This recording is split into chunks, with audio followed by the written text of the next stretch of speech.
You're listening to Southern Fried Sports with Travis Reier on Tide 100.9 in Tuscaloosa. Is Southern Fried Sports with Bama Online senior analyst Travis Reier on your home for Alabama sports. Tide 100.9 and streaming on the Tide 100.9 app.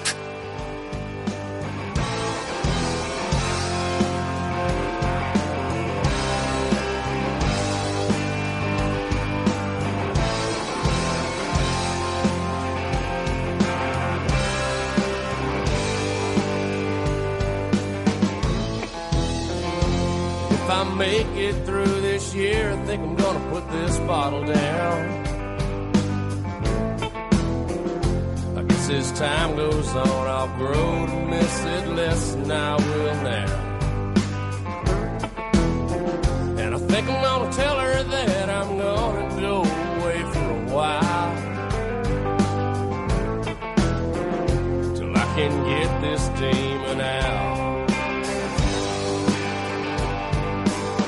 It is 11 a.m. on a beautiful Thursday morning here in Tuscaloosa, Alabama. I'm Jacob Harrison filling in for the one and only Travis Reier here on Southern Fried Sports. Tide 100.9, the home for Alabama Crimson Tide Sports. The show, as always, brought to you by Peterbrook Chocolates here, 1530 McFarland Boulevard. They've got some chocolate classes this summer for you to get involved in. Fun and tasty way to take home some chocolate and get out of the heat. Let me tell you, it is blazing hot outside today. I want no part of it at all. So if you are like me but actually have the opportunity to go to Peterbrook Chocolatier today, 1 to 3 p.m. is the class schedule for today. That is the same on Tuesday as well, and Saturday from 11 a.m. to 1 p.m. A reservation is required. So give them a call at 205-752-0211 and check out what some of the classes they got going on as far as it pertains to the cooking, shaping, molding, the preparation of some incredible chocolate. All that and more at Peterbrook Chocolatier, 1530 McFarland Boulevard. So as I fill in for Travis Reier, someone has to fill in for me. And, of course, I turn to the boss man, the Iron Man, Joe Gaither. And together today we will form the 60-minute men of sports talk radio. Joe, it is a weird day. It is a weird day.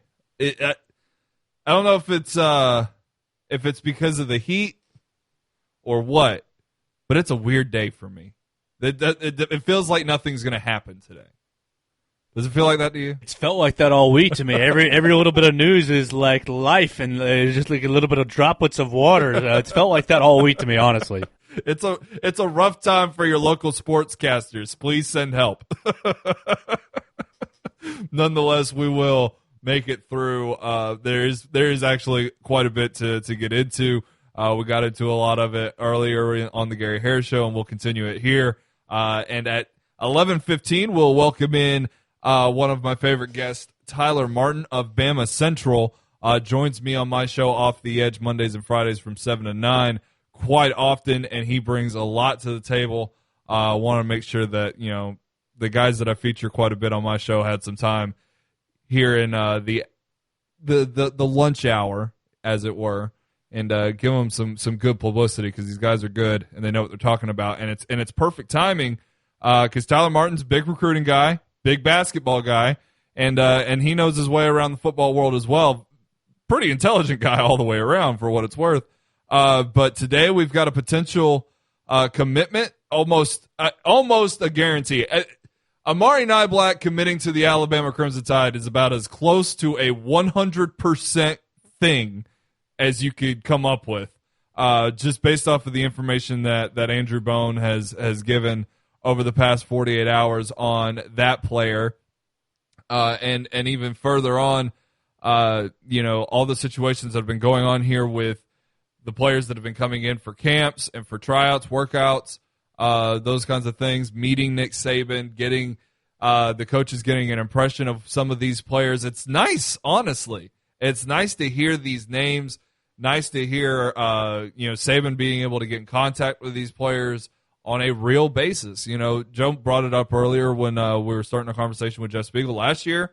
There was nothing. It was every single day. It was COVID. When are we going to get back? And now today it's, kids flying in from all over the country here to Tuscaloosa to see if they've got what it takes to be a part of this Alabama Crimson Tide team, or if this is where they want to play their college ball, and if Nick Saban will have them. And all of that is honestly just very refreshing to have around, considering what we were dealing with last year. Joe brought it up a second ago as well. The Alabama men's basketball team will be facing the Baylor Bears next year in the Big 12 SEC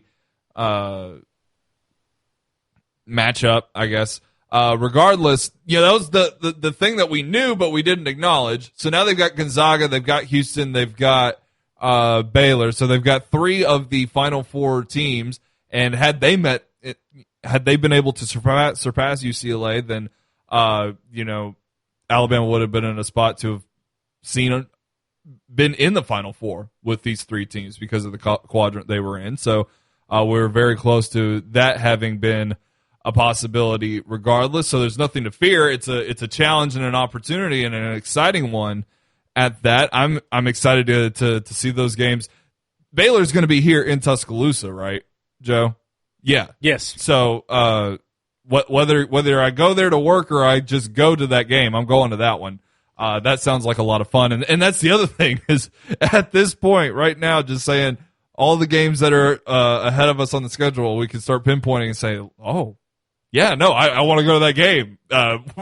Whether it's for work or whether it's not, I want to go to that game and, be able to plan ahead and not have to stress about any of that sort of stuff. Just get up, buy the ticket, and go to a sporting event. That sounds very, very exciting. So all things considered, when we talk to Tyler Martin in about 10 minutes, then those things will come up. We'll also discuss what's going on in the college football world. I've been pretty heavy on it the past 3 days as far as it concerns what's going on with the NIL. Yesterday we did get some advancement on the college football playoffs and what's going on with them. They will move forward.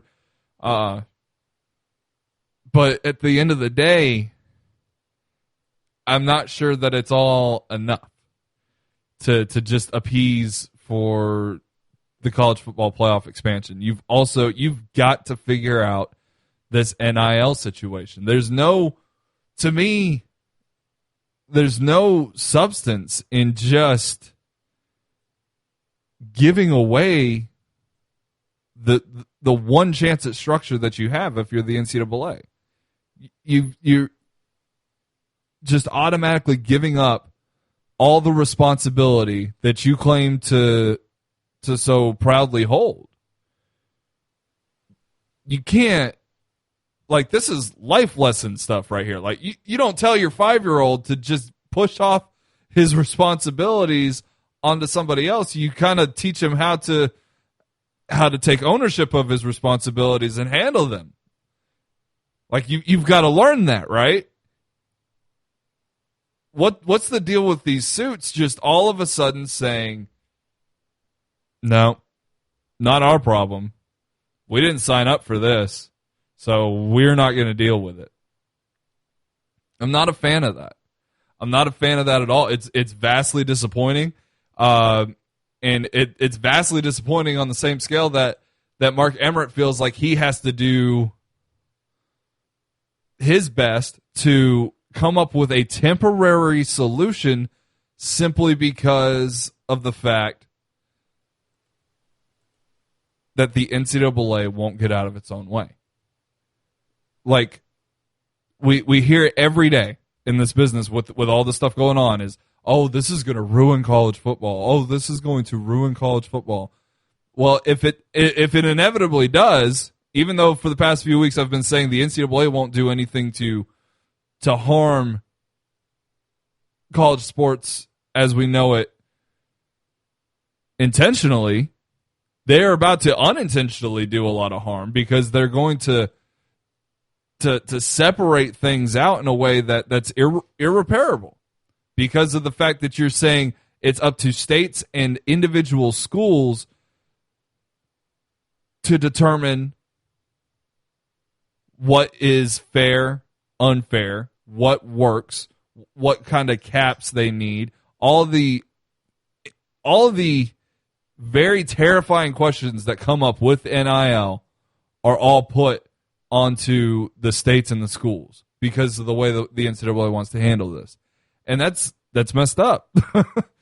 There's no other way to put it. That's messed up. And that's not dead in the water. That is exactly what's going to happen, but that's the path that we're on because of the decisions that the NCAA is making. So if 4 years from now, 5 years from now, 6 years from now, you're not happy with the state of college football as it pertains to the NIL compensation, it's the NCAA will be who's to blame.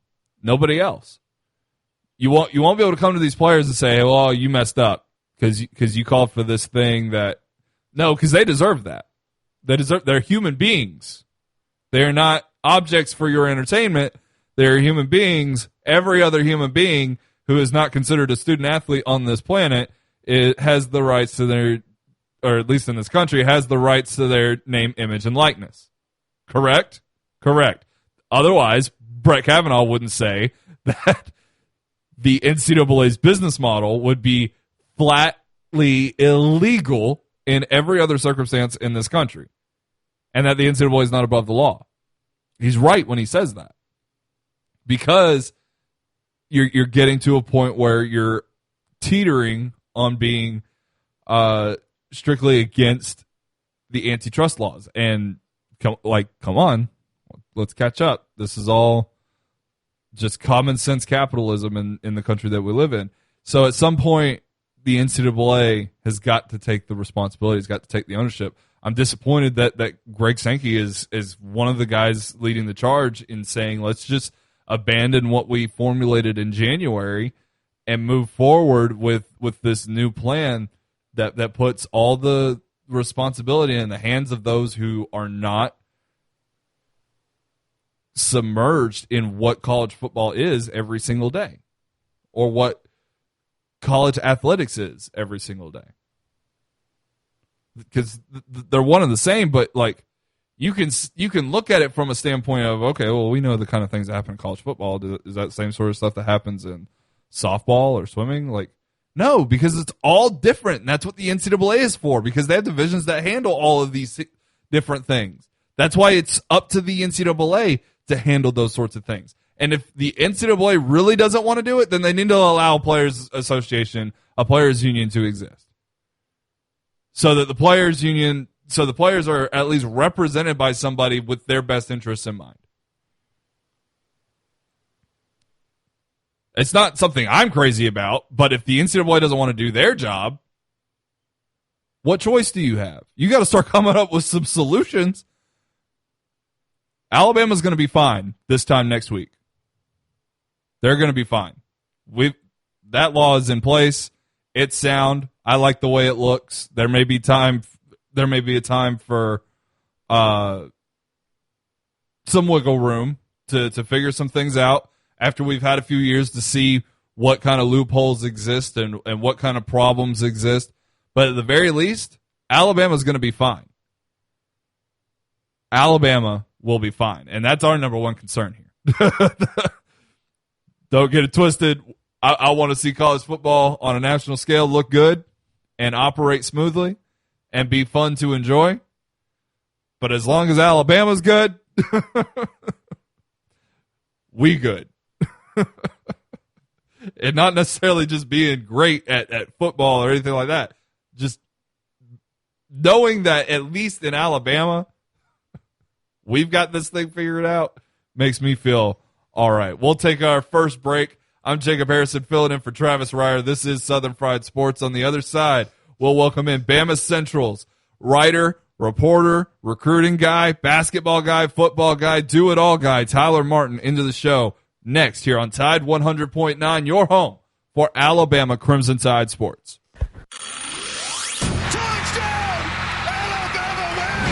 The Alabama Football Countdown Clock is driven by Crawford Insurance, Tuscaloosa's low-cost auto insurer. Call 752-6489 for a free quote today. Roll Tide! Roll Tide! There are 72 days until Alabama football. Tide 100.9 Tuscaloosa weather. A nice early summer day is in progress across the area. Lots of sunshine, just some fair weather cumulus clouds. It'll be that way again tomorrow.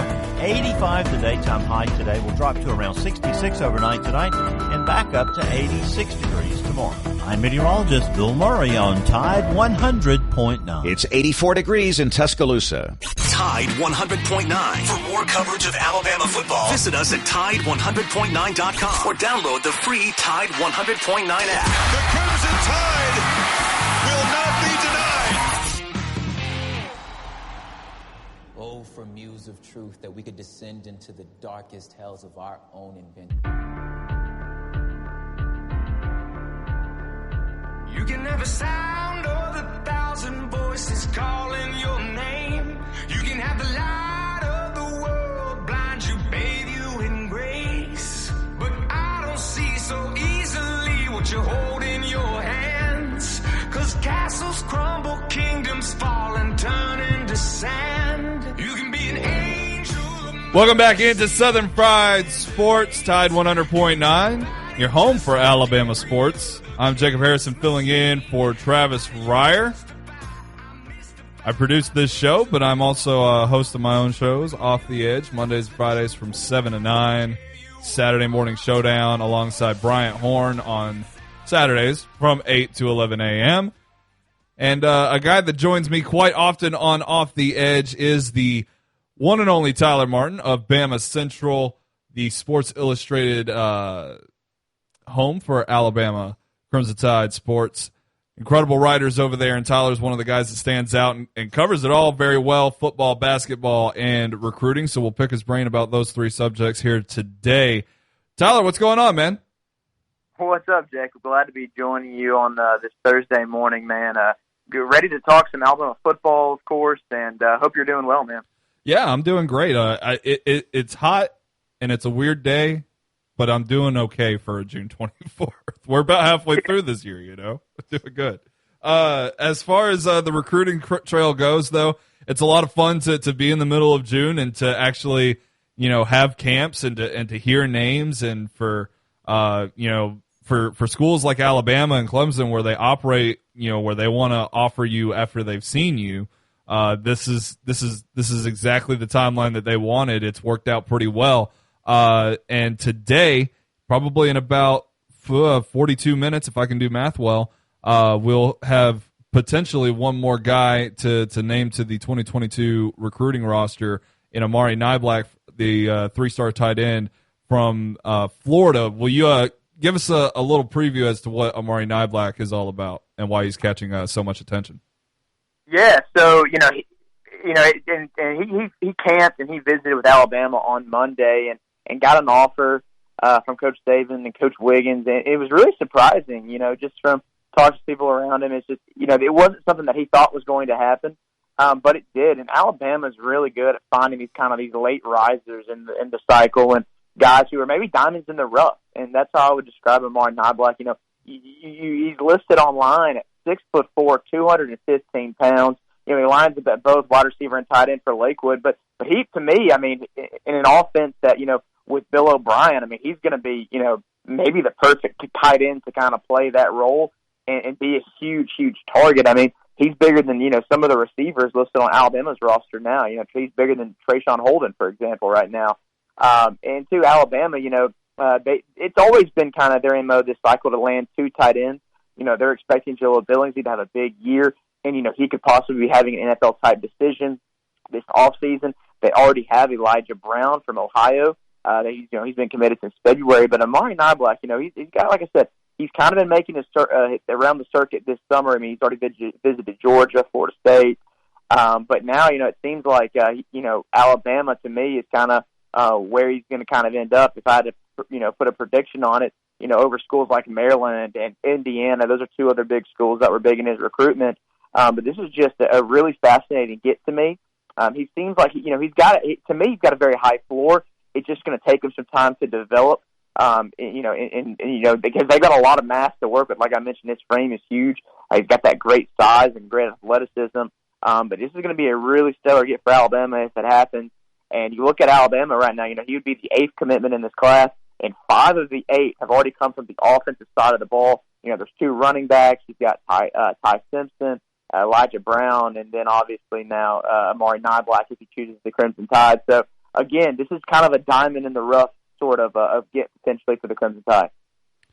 We talk about a lot of guys, they commit, and sometimes they don't really move around, and other times they decommit so that they can enjoy being recruited just a little bit more. Jeremiah Alexander was kind of like that. But nobody has personified that effort to enjoy being recruited more than JT Tuimoloau. Now, this week he is taking a bunch of visits. Tomorrow he comes to Tuscaloosa. Nobody knows what JT Tuimoloau is going to do except for him.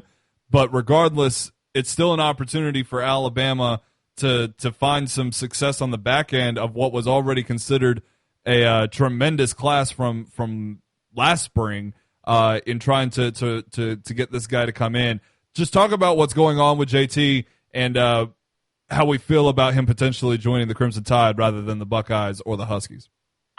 Yeah, Jacob, you think about it, and it's like Alabama's 2021 class, already had the most 5-stars ever. I mean, it was the elite of the elite, and then there's a guy like JTT who's sitting there waiting for the visits, and he's been waiting for this for a while now. And here's the thing, I don't blame him at all. And I understand it. A lot of kids that they want to get that feel of being recruited, and he's a guy who's went through this entire process, and just been waiting for moments like this.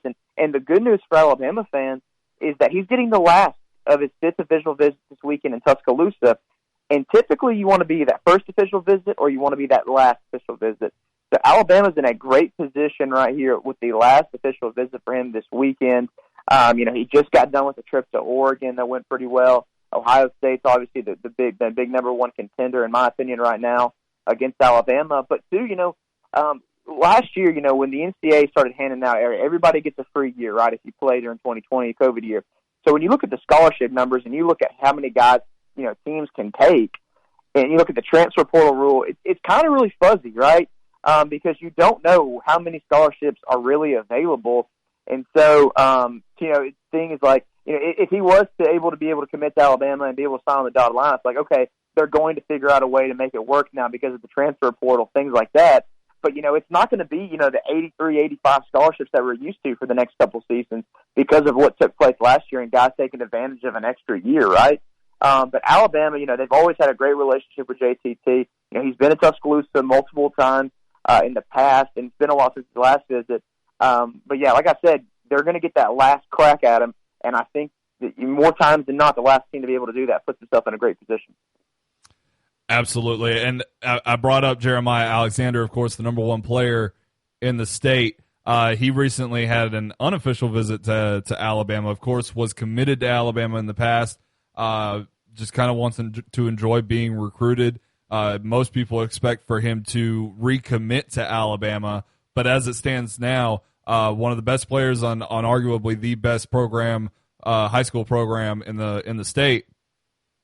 Where is kind of his trail leading as we get closer to the fall?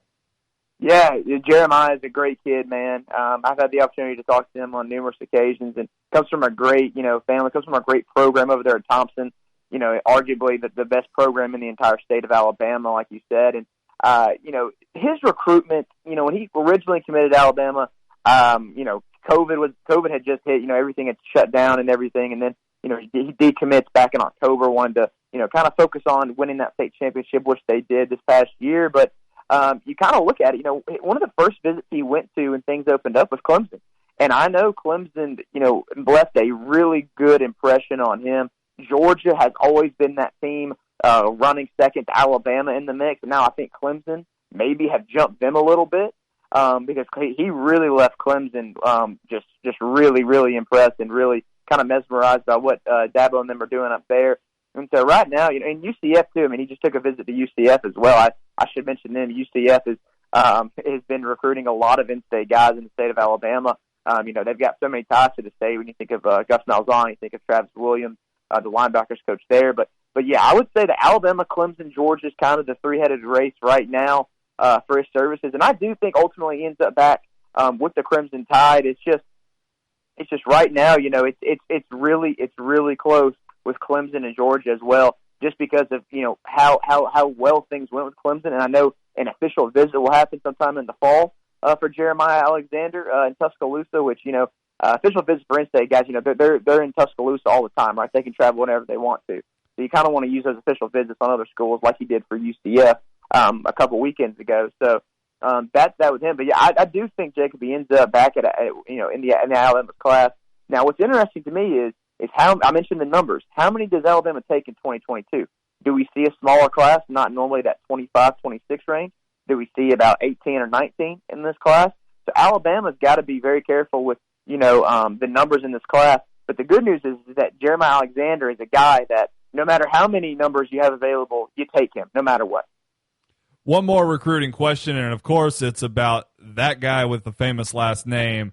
Everybody is talking about Arch Manning. I would relish the thought of him wearing a crimson jersey and sticking it back to Tennessee and sticking it back to Ole Miss and back to LSU too. The fact that the Mannings live in Louisiana have never paid one iota of a mind to the Tigers. But with Arch Manning, the reports have been that he likes Alabama, got an early start with them, but definitely enjoyed his time out in Clemson as well. He's going to be one of the most highly recruited players of all time. He's got the name, but he also brings an athleticism that his uncles didn't, but his grandfather, where he gets his namesake from, certainly did. And with this new era of college football and even in the professional scene too, where these guys come in so prepared from 7-on-7s, you got to expect a guy with a last name like Manning to be doubly prepared from what we're used to seeing from a 5-star. Maybe that's fair, maybe that's not. But when it comes to Arch Manning and his recruitment to come play here in Tuscaloosa, can you make me feel good about projecting the fact that may happen, or are we just going to have to be patient for the next 2 years like normal people? Yeah, I think it's a mixture of both, Jacob. I think, and I think I mentioned to you this maybe on your show. It's like I turn on, ESPN some days, and it's like, is he already better than, Peyton and Eli if they were at their respective stages? And it's like, come on, we got to let this kid live a little bit, right? And I think it's a mixture of both. I think Alabama, they've always had a great relationship with him and his family. Even when Steve Sarkisian was recruiting him, right? I mean, now the transition to Bill O'Brien has always been good, and he had a good visit to Alabama about a week or so ago. Texas, been recruiting him hard too. Great visit over there with Steve Sarkisian when he camps out over there. He's in Georgia this weekend, so I think Alabama at the end of the day they're going to be in the top 3, top 4 for him. But it's also too, it's going to be very patient. He's not in a extreme rush to make a decision. But what I really like about his game is just how accurate he is, right? For how young he is, he can hit the ball in tight windows. Got a ton of arm strength. I watched him a couple of days ago. Somebody sent me a video of him throwing a 70-yard bomb, and it's just like the arm strength on this kid already, right? As a rising junior is just unbelievable to me. To me, it just seems like we just had Trevor Lawrence, right? Trevor Lawrence had been the clear-cut number 1 pick in the 2021 NFL draft since he had been a freshman, since he walked on campus at Clemson. I think there's going to be that same type of buzz with Arch Manning, or maybe even more. No doubt. I mean, the thought of somebody having such a big name as a sophomore in high school is really, really daunting. We're talking to Tyler Martin of Bama Central, Sports Illustrated affiliate of the Alabama Crimson Tide. Easy for me to say. When it comes down to it, Nate Oates said that he didn't want to have too difficult of a schedule in 2021, 2022. And if there's one thing he's failed at here at Alabama, it was trying to prevent that, because he's going to be playing 3 of the Final 4 contestants in last year's NCAA tournament. We've got Gonzaga, we've now got Baylor, and Houston gets the recoup from having to miss the game last year. But nonetheless, even with the departures of guys like Herb Jones and John Petty, and presumably Josh Primo, who could possibly be a first-round pick in next month's NBA draft, Nate Oates' program still is on the up and up, but having that kind of schedule, it I feel like in previous years it'd be worrying, but now it's just exciting, don't you think? I think it's very exciting. I think that's the only way to kind of look at it is that, hey, Nate Oates is a guy. You look at his first year when Alabama went 16-15. They had one of the toughest out-of-conference schedules even then too, and that roster was completely overhauled. When we looked at what last year's team was able to accomplish. I mean, that team that went 16-15 only had two or three or four guys who stayed on. But the reason why Alabama was so competitive more so in his first year, and I think that in that SEC schedule, because they lost 4 or 5 one-possession games, was because of that out-of-conference schedule that year. And with this year, I mean, Nate Oates is not scared to play anybody. We saw this. I mean, the home and home reportedly with Gonzaga going up to Seattle, and then you have Houston coming to town. You also have Memphis too. That's going to be another game that's going to be very interesting with Penny Hardaway and his crew coming to town in the fall as well. And then too, look at this Thanksgiving tournament that they're in with Kansas, Dayton, Miami, Iona again, Rick Pitino. I mean, it's just my goodness, right? I mean, they're always going to have one of the best schedules in college basketball because I'll tell you this, and one of the things that helps Alabama, and not Alabama fans know this, was they were a perennial bubble team, right? Way before for many years before Nate got there. And it's like, okay, one of the metrics they look at is who do you go and play? And I think for this, if Alabama was to somehow ever have a season where it's like they're kind of on the bubble, it's like, okay, Alabama fans can be confident knowing that Nate is going and his team is going to schedule the best teams possible because, one, it prepares you for the conference play, which the SEC has gotten way better over the years, and two, it just builds your resume, right? I mean, say Alabama did go 1-2 this year against, Gonzaga, Baylor, and Houston, right? I mean, you still went out and played those teams and proved that you're able to play those teams, and there's a benefit to just playing the game and not being scared to do that. But that is something I really do like about Coach Oates and his ability to get these games done because it's also great for the fans too, right? I mean, Alabama basketball fans can get fired up about, okay, Baylor's coming to town, and then in Birmingham next year, Gonzaga is going to be coming for their return game. So it's a lot of fun. And I think too, I mean, I think at the end of the day, it's great for fans, it's great for everyone involved. And Coach Oates, I mean, he's going to have those guys ready to go for those big time games because you want to test yourself, and it allows yourself to be playing your best basketball come March, which has been one of his mantras so far during his time at Alabama. Yeah, I argued that very strongly last year. Is that the early stumbles of that team were a positive. I feel like it's much better to challenge your team than to just wipe the floor with a bunch of bottom feeders and have false confidence. Instead, instill real confidence and know what it's like to traverse adversity and overcome something. But no doubt that's something they're going to have to do this coming up season. But with that in mind, I said the names that are gone. Without Herb Jones, without John Petty, Joshua Primo looks to be a first-round pick in next month's NBA draft. We know that J.D. Davison is coming in, but with the success of last year and it being predicated quite heavily on the two seniors from a year ago and Alex Reese stepping up in clutch moments there at the end of the season, when it comes down to it, that team last year set a precedent for the remainder of Nate Oates' tenure and built up a reborn kind of fan base a little bit. So it's coming to a point where keeping up with the basketball team is a brand new thing for many fans. So we know about J.D. Davison. We know that Jaden Shackelford should be returning. But who are some of the other names now that are going to have to step in for John Petty, step in for Herb Jones, and make this thing click next year? Yeah, great question, Jacob. And two, the way Nate Oates has built this roster is through, getting the one and done, like you mentioned with J.D. Davison. It's through, developing guys, some 3 and 4 year guys, and it's also through the transfer portal. This year, even without Josh Primo, I think this roster, as it's currently constructed, is still an Elite Eight, Final Four type roster. Maury Burnett, he was a 5-star prospect coming out of high school, and then he went to Texas Tech. Things didn't go well with Chris Beard there. And Maury, he's got to develop his jump shot a little bit better, got to score offensively. Defensively, he has the intangibles to really thrive in Nate Oates' system. And offensively, I think with just playing in Oates' system, getting up and down the court, being so free offensively, as long as you are giving 110% effort on defense, he's going to let you be free on offense. And I think it's going to really open up Maury Burnett's game. And then, too, you look at Alex Chico. He's recovering from that injury, and he's going to be a force to be reckoned with. And so is Charles Bediako. He was just playing with Team Canada up here in the qualifiers, trying to get ready for the Olympics. I don't know if he's going to make the official roster, but he's been up there, practicing with those guys and getting ready for that. And two, you have guys like Noah Gurley. I mentioned, Oates building through the transfer portal. Noah Gurley was a guy who played, a few years at Furman and was a really great player in the SoCon Conference. Alabama played him twice, and Noah Gurley had I think 20 points in his last game. He played against Alabama. So you go out there and get him. He's 6'8", 210 pounds. I mentioned Charles Bediako. He's a 7-footer. Chiku's a 7-footer. When has Alabama really had this kind of size and length, definitely in the paint with those two guys? Now, the Rojas injury definitely hurts some, right? Because what I love about James Rojas is that he brings toughness.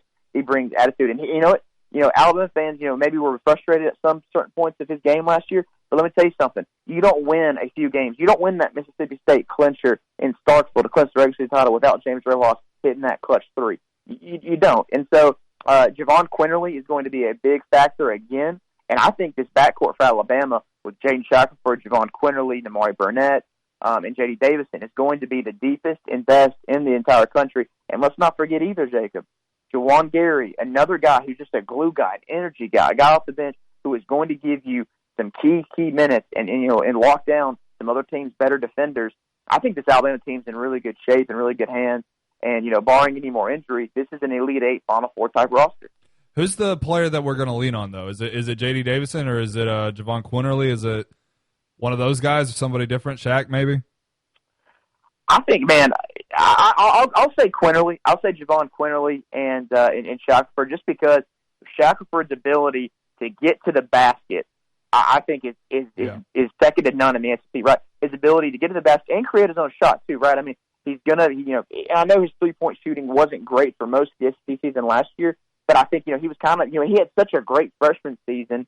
He kind of has the sophomore struggles, and I think going into his third year, he's going to be a lot better in terms of perimeter shooting. But his ability to get to the free throw line and his ability to get to the rim is really, really good, and it's up there, it's top three in the SEC right now. And Javon Quinterly in stretches. I mean, we all saw it in the postseason last year when Alabama needed a bucket, when they needed an engine for their offense in the big-time situations, against Tennessee, against LSU in the SEC tournament last year.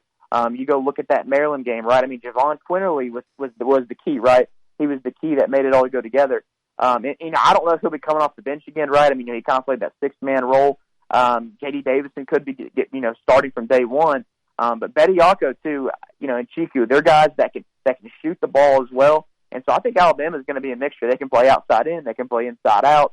But as far as guys we lean on, I think Quinterly and Shackelford are the two that come to my top of my head. Few people, I mean few, maybe just a handful of players played as well as Javon Quinterly did in the postseason last year.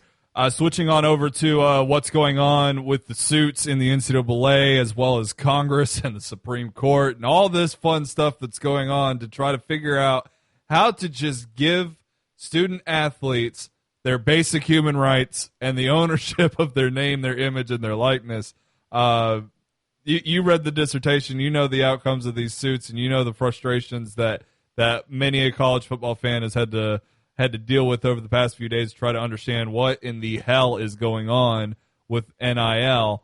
But as it stands right now, they're under a lot of pressure because of what Kavanaugh said in his dissertation, saying that their business model is flatly illegal and that they're not above the law. They could be skirting on the edge of antitrust laws. But on top of that, now they've got dissension in their own ranks in the NCAA with two different proposals, and one would just absolve the NCAA of all responsibility and give it back to the states and to the 1,100 member schools. At the very least, Alabama is set no matter what happens this time next Thursday. But at the very least, the amount of unknown as we're heading into July is very unsettling when it comes from the NCAA and how they're handling NIL, don't you think?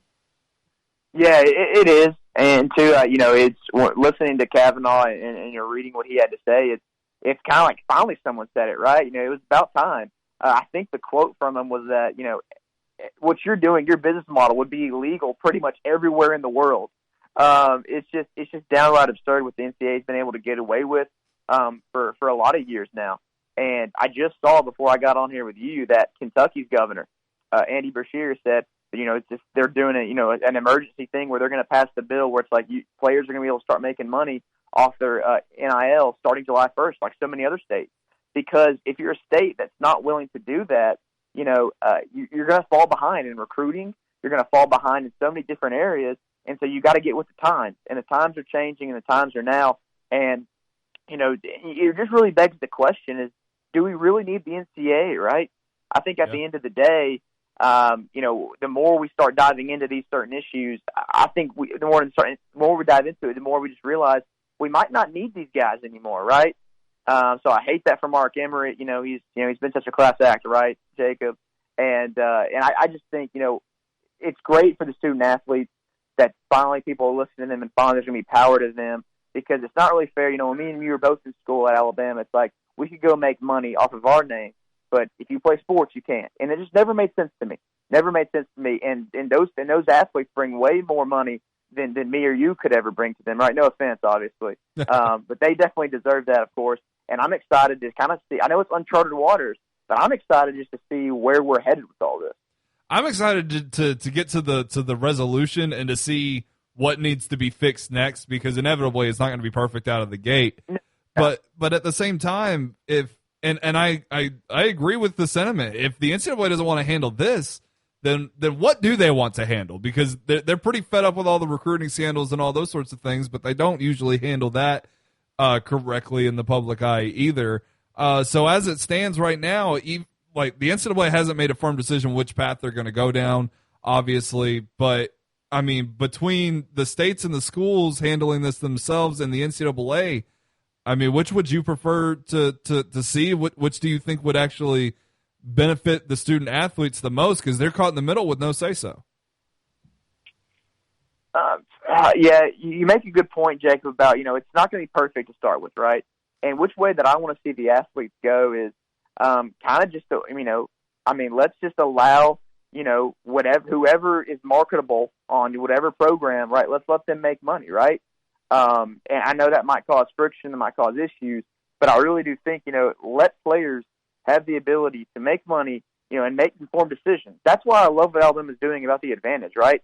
Like, they're not just letting, players make dumb decisions or decisions that could affect them in other harmful ways, letting people take advantage of them, right? Like the NCAA is taking advantage of other players. It's saying, hey, let us help you build your brand. We can teach you. We can show you things that can better yourself when you get done with sports, right? Like when you're done with playing this game, because this is not all life is, right? This is not all it's cracked up to me. Nick Saban talks it all the time. It's like, you've got to be prepared for life outside of football. And so I want to see the athletes kind of just go. I kind of want to see the NCAA just throw its hands up and say, man, we're going to let the states do it, right? Because that's the way I think it should happen. And I think all states, they don't get on the same side. The ones that are not going to be, kind of forward thinking are going to be on the wayside. And programs, are going to be very upset that they can't recruit with the Alabamas, the Ohio States, the Clemsons, because their players can't make money, right? And so it's going to be very fascinating to see what happens, like we said. But man, July 1st is coming, and I want to see, what kind of ad deals guys like Bryce Young, guys like Will Anderson, guys like Malachi Moore, what they're going to get, the rest of this summer and going into the fall. And don't forget Kool-Aid McKinstry, probably the wisest nickname of all time. Exactly. There's a lot going on when it comes to all that. We're going to find out who the most marketable player in Alabama is, and it's going to be nice to see them get what they have earned, what they deserve. A scholarship's a lot, and it's not worthless, but these guys, they bring a lot of money into a lot of suits' pockets, and those suits can't be bothered to figure out what to do for them, and it's kind of ridiculous, but we'll soon have a resolution and soon have all the answers and be able to dissect those as well. And when we do, we'll be sure to ask Tyler Martin of Bama Central all about it then as well. Tyler, we appreciate it so much, man. Awesome. Thanks for having me on, Jacob. I really appreciate it, man. Absolutely. Bama Central's Tyler Martin at @StephenTyler_15 on the Twitter account. We'll take a break. We'll come back, wrap up the loose ends of Southern Fried Sports. I'm Jacob Harrison filling in for Travis Reier right here on Tide 100.9, your home for Alabama sports. Tide 100.9 Tuscaloosa weather. A nice early summer day is in progress across the area. Lots of sunshine, just some fair weather cumulus clouds. It'll be that way again tomorrow. 85 the daytime high today. Will drop to around 66 overnight tonight and back up to 86 degrees tomorrow. I'm meteorologist Bill Murray on Tide 100.9. It's 85 degrees in Tuscaloosa. The flagship station for Alabama Crimson Tide football. Alabama touchdown. Only on Tide 100.9 and streaming on the Tide 100.9 app. Come gather round, people, wherever you roam, and admit that the waters of Joe, you want to feel a little old real quick? I feel old every day. Give it to me.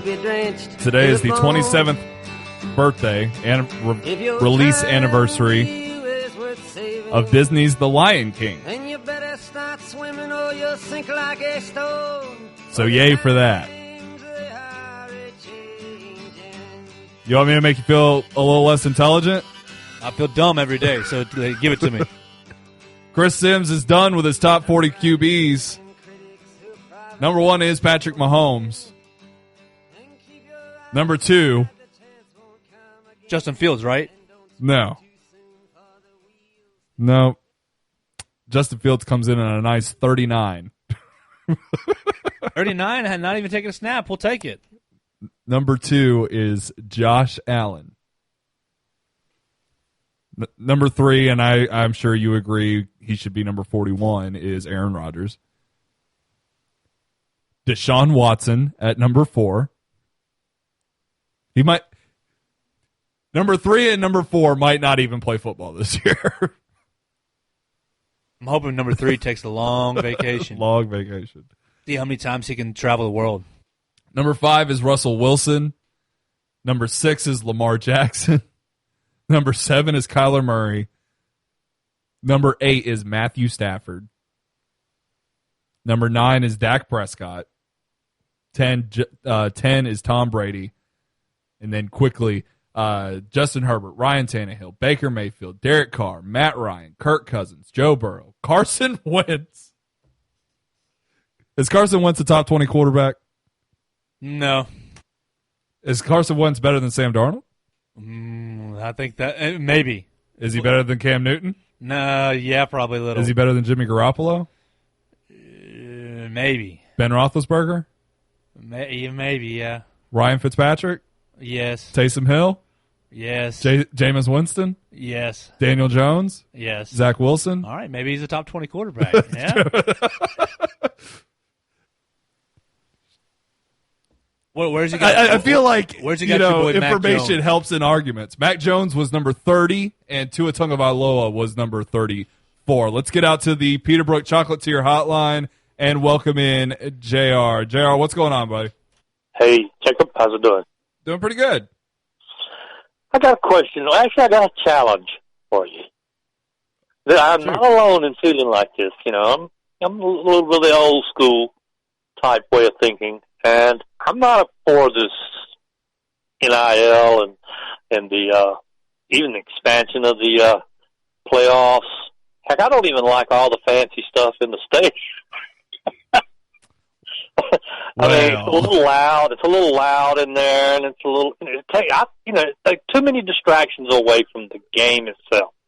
I know they lower the volume, and all the lights go down and all that. When the play-in's going on, but nonetheless, I'm just more of a traditionalist, and so I mean, it's pretty cool. I'm not going to say it's not, but I mean, it's just a little bit much for me. Well, I feel like you can. Because I love analyzing the game just as much as anybody else, but I also like the other stuff. But the other stuff can be separate. Like you can enjoy them separately. The fact that Bryce Young is going to have money in his pocket this fall is not going to deter the fact that he's going to be the starting quarterback of the Alabama Crimson Tide, nor deter how well he plays for said Crimson Tide. You know what I'm saying? I just feel bad for the rest of the players.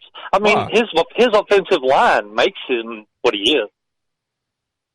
I mean, maybe not all together. He's got his own talents and everything, right. But he would be far from being able to do everything he's going to be capable of doing if it weren't for the offensive line and his receivers and the running backs. Everybody is a team player, and I just don't like the idea of saying, me. Pay me. No. That's not what it's about. Do you have a problem with Aaron Rodgers making considerably more than his offensive line? Aaron Rodgers? Yeah. Well, look, once it goes into pros and you're not in college, that's a completely different thing. You're in contracts. You're in contracts with you. You're being. But what's your value you're based on? You're getting paid for your qualification. Exactly, because of the value that you've created for yourself. Correct. By being a good player. And what's the difference between a college player and a professional player outside of being paid right now? Because they both play in front of millions of people and put millions and billions of dollars in other people's pockets. One sees a return on that investment and another doesn't.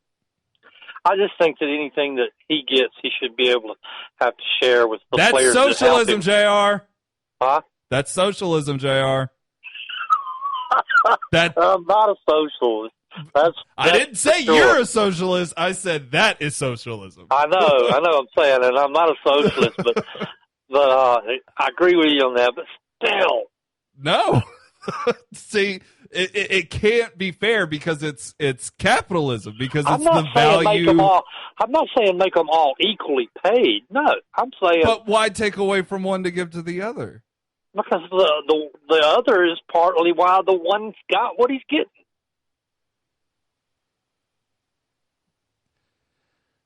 Because it's a team sport, yes. But because of but at the very least, Bryce Young got to Alabama because of what he did. But he did what he did with the same principle applies there. He did what he did with the offensive line and the rest of the players on his team.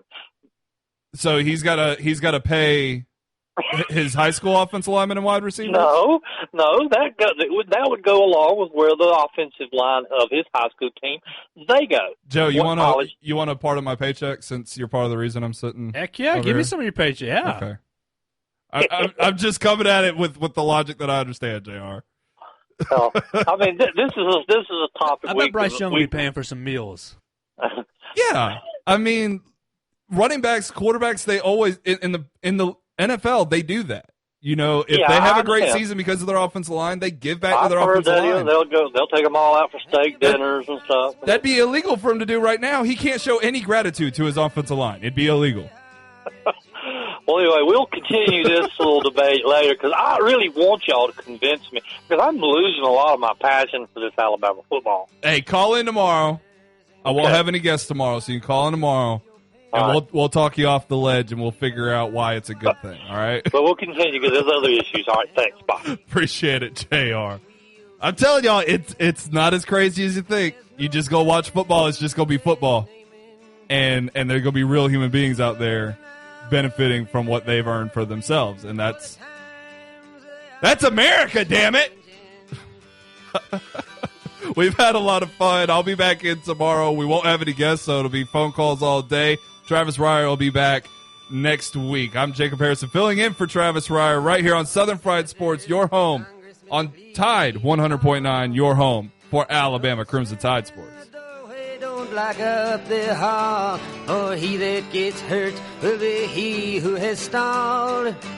The battle outside raging will soon shake your windows and rattle your walls, for the times they are a-changing.